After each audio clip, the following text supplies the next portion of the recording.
Hello everyone, welcome to teaching Pathshala. मैं हूं आपके एजुकेटर ज्योति। इस वीडियो में हम बात करने वाले हैं जो सीएसआर नेट दिसंबर 2024 का एग्जाम हुआ था, तो उस एग्जाम में आप कौन कौन से क्वेश्चन को चैलेंज कर सकते हैं। मैं कुछ क्वेश्चन को आपके सामने प्रेजेंट कर रही हूँ, स्पेशली वो क्वेश्चन जिसके लिए मेरे पास स्टूडेंट्स ने मेल किए थे, डाउट प्रेजेंट किया था, और कुछ ऐसे भी क्वेश्चन है जो कि जब मैं क्वेश्चन को सॉल्व कर रही थी तो मुझे लगा कि इसको चैलेंज करना चाहिए बिकॉज उसके आंसर में थोड़ी बहुत गड़बड़ी थी। तो शिफ्ट 1 में पहला क्वेश्चन आप मैंने कोड वाइज डाल दिया, मतलब क्वेश्चन आईडी मैंने यहाँ पे डाल दिया है।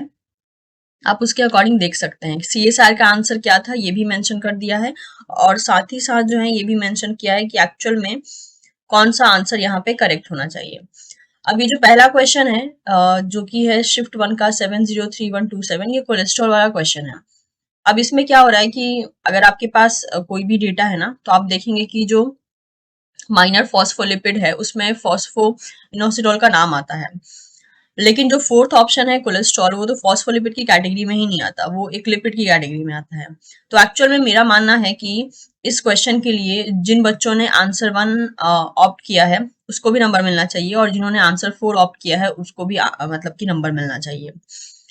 तो इसके बेसिस पे जो है आप एक तरीके से चैलेंज कर सकते हैं, बट अगेन इसमें थोड़ा बहुत डाउट है क्योंकि माइनर फॉस्फोलिपिड की कैटेगरी में जो फॉस्फोलिपिड आता है वो भी लिस्ट में था। तो ये एक डाउटफुल क्वेश्चन है, लेकिन बेनिफिट ऑफ डाउट में लेकर आप लोग इस क्वेश्चन को चैलेंज कर सकते हैं, और उसका रेफरेंस जो है आपको ऑब्वियसली एल्बर्ट से ही मिल जाएगा। उसी में जो है लिपिड की कैटेगरी में कोलेस्ट्रॉल को डाला गया है। तो ये था पहला क्वेश्चन, ठीक है, और मैं आपको दिखा भी दूंगी।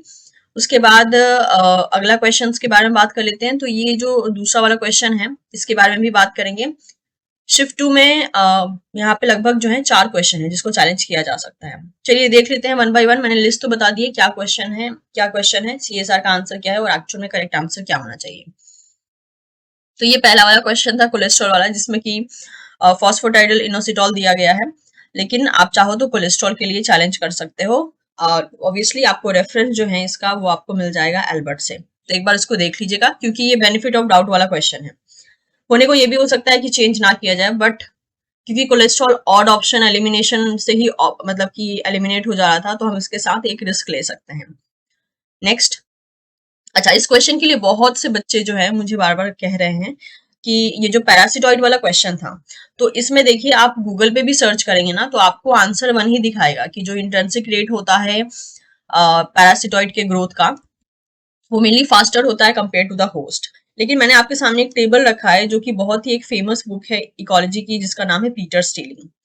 इसमें पैरासिटाइड का ऑप्शन में देखिए यहाँ पे intrinsic rate of population growth, इसमें माइक्रो पैरासाइट का देके रखा है, मैक्रो पैरासाइट का देके रखा है, पैरासिटॉइड का भी देके रखा है। इसमें देखिए इसमें बोला गया है कंपैरेबल टू द होस्ट। तो कंपैरेबल टू द होस्ट, तो इसी बात को जो है इन्होंने थर्ड ऑप्शन में भी मेंशन किया है।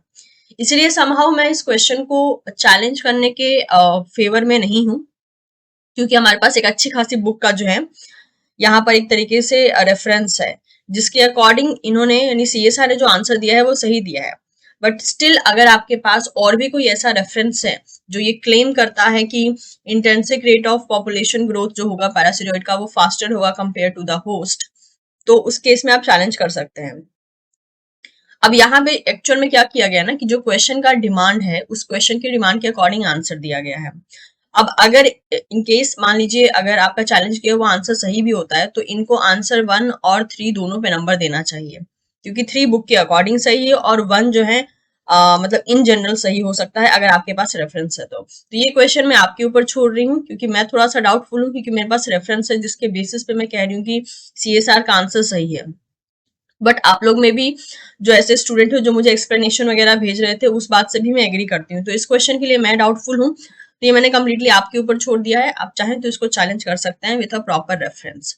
अब इसका रेफरेंस कहाँ मिलेगा वो आपको अपने एंड से ढूंढना पड़ेगा, बिकॉज मुझे इस आंसर को सही साबित करने के लिए मेरे पास रेफरेंस है, बट काउंटर करने के लिए मेरे पास कोई भी रेफरेंस नहीं है। अच्छा, अगला क्वेश्चन है जो आप में से किसी एक स्टूडेंट ने मुझे कमेंट सेक्शन में रेकमेंड किया था कि मैम इस क्वेश्चन में भी डाउट है। तो इस क्वेश्चन में आप देख सकते हैं ये एजिंग का क्वेश्चन है, सीएसआर का आंसर 1 दे के रखा है, that is A and B, लेकिन एक्चुअल में आंसर जो है ए ओनली होना चाहिए, बी सी डी तीनों ही स्टेटमेंट यहाँ पे गलत है। मैंने यहाँ पे एक्सप्लेनेशन दे के रखा है जिसमें कि बोल रखा है कि DAF2 का फंक्शन होता है इंसुलिन ग्रोथ फैक्टर रिसेप्टर की तरह काम करना, जिसका काम होता है फॉर्क हेड ट्रांसक्रिप्शन फैक्टर को इनहिबिट करना यानी ब्लॉक करना। ये बात तक सही है, लेकिन जब जब वो ट्रांसक्रिप्शन फैक्टर को ब्लॉक कर देता है ना, तो वो एजिंग को बढ़ा देता है, यानी कि जो लाइफ स्पैन है वो डिक्रीज होनी चाहिए, ना कि इंक्रीज। और इन्होंने यहाँ क्वेश्चन में इंक्रीज बोल के रखा है, तो इसको आप चैलेंज कर सकते हैं। इसकी चैलेंज के लिए आप Gilbert developmental biology 11th addition ले सकते हैं, पेज नंबर है 726। यहाँ पे आपको इसका पूरा का पूरा एक्सप्लेनेशन मिल जाएगा। ऑल्दो मैंने इस पीडीएफ में भी अटैच कर दिया, इस पीडीएफ को मैं टीचिंग पाठशाला के टेलीग्राम चैनल पर शेयर कर दूंगी, तो आपको वहां से हेल्प मिल जाएगी। अगला क्वेश्चन है मॉर्फोजन का। ये क्वेश्चन सबसे ज्यादा कंफ्यूज कर रहा है, क्योंकि इस क्वेश्चन को समहाउ अगर देखा जाए तो दो तरीके से सॉल्व कर सकते हो आप, मॉर्फोजन के बेसिस पे और हायर एफिनिटी के बेसिस पे। अगर मुझे ये मतलब समहाउ मैं भी इस क्वेश्चन में डाउटफुल हूँ, तो मुझे नहीं पता चल रहा है, एक बार के लिए दिमाग कह रहा है कि इसको चैलेंज करना चाहिए। इन्होंने जो आंसर दिया है वो दिया है 2, ठीक है।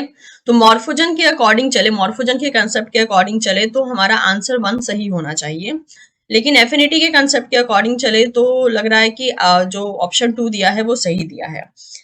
लेकिन इन केस अगर आप चैलेंज करना चाहते हैं, चांस लेना चाहते हैं कि हाँ भाई मॉर्फोजन के कंसेप्ट के बेसिस पे ही ये सॉल्व होगा और चांस लेना चाहते हैं, तो इन दैट केस आप इसको चैलेंज कर सकते हैं।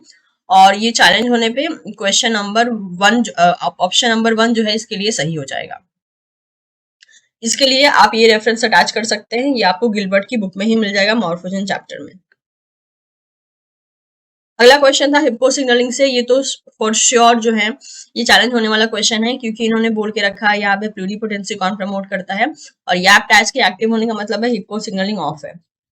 तो YAP टैग एक्टिव होगी, कभी भी प्लूरिपोटेंसी नहीं करवाएंगे। प्लूरिपोटेंसी होने के लिए ICM में दैट इज प्रोटीन काइनेसिस का एक्टिवेट होना जरूरी है। इनका ऑप्शन था 1, लेकिन एक्चुअल में करेक्ट ऑप्शन होना चाहिए 3, तो आप इसको चैलेंज कर सकते हैं। इसका रेफरेंस भी आपको गिलबर्ट से मिल जाएगा, जो कि यहाँ पे 12th एडिशन से मैंने लिया है, यहाँ पे अटैच कर दिया है। ऑप्शन और ऑप्शन 3 का मैंने काउंटर एक्सप्लेनेशन भी यहाँ पर समझा के रखा है। नेक्स्ट देखिए, अगला क्वेश्चन था यहाँ पे। अच्छा, मैं शिफ्ट मेंशन नहीं कर रही हूँ, क्योंकि शिफ्ट वाइज मैंने क्वेश्चन आईडी जो है फर्स्ट जो स्लाइड थी उसी में मेंशन कर दिया है। अगला क्वेश्चन है यहाँ पे लिम्ब डेवलपमेंट का। इसमें इन्होंने आंसर दिया है first, that is A and B, but मुझे लग रहा है D भी सही होना चाहिए, बिकॉज D तो इतना फेमस एक्सपेरिमेंट है। ये देखिए, ये जो एक्सपेरिमेंट है ना, ये वाला थर्ड वाला, इसमें जो है इस पर्टिकुलर एक्सपेरिमेंट में जो रिजल्ट आ रहा है वही यहाँ पे D में रिजल्ट आ रहा है। तो एक्चुअल में करेक्ट आंसर होना चाहिए A, B एंड D। तो इन्होंने यहाँ पे D नहीं सेलेक्ट किया है, तो D जो स्टेटमेंट है वो भी सही है, तो इसको आप चैलेंज कर सकते हैं। आई थिंक इसके लिए एस्ट्रिकॉट जो है मिल जाएगा, मतलब कि जो भी ऑप्शन सही किया होगा वो ऑप्शन जो है यहाँ पे सही हो जाए, क्योंकि देखिए A एंड B का कॉम्बिनेशन, अगर A, B, D तीनों ही करेक्ट है तो A, B का कॉम्बिनेशन बनता है, B, D का कॉम्बिनेशन बनता है और A, D का भी बनता है। यानी थर्ड ऑप्शन को छोड़ के फर्स्ट, सेकंड, फोर्थ तीनों ही ऑप्शन सही हो जा रहे हैं, राइट। तो इसीलिए आई थिंक इस क्वेश्चन पे एस्ट्रिकॉट मिल जाएगा, यानी कि बेनिफिट मार्क्स मिल जाएगा, जिसने अटेम्प्ट किया होगा सबको मार्क्स मिल जाएगा।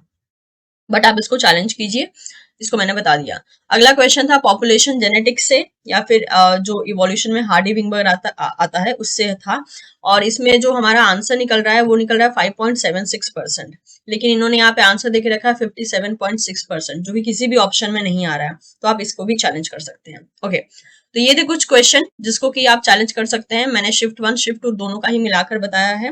यहाँ पर शिफ्ट 1 में 3 क्वेश्चन है, शिफ्ट 2 में जो है 4 क्वेश्चन मैंने यहाँ पे आपको बताए हैं, तो आप इसको देख लीजिए। कुछ रेफरेंसेस भी मेरे पास जो थे अटैच कर दिए, और इन केस ऐसा हो ही सकता है कि कुछ और भी ऐसे क्वेश्चन हो जिसके लिए आप श्योर हो कि यस ये हर हाल में गलत है, मे बी वो हमारी नजर में नहीं पड़े हो, बट आपने क्योंकि डिटेल में और ज्यादा एनालाइज किया है तो आपको हमसे बेटर आइडिया हो सकता है होपफुली।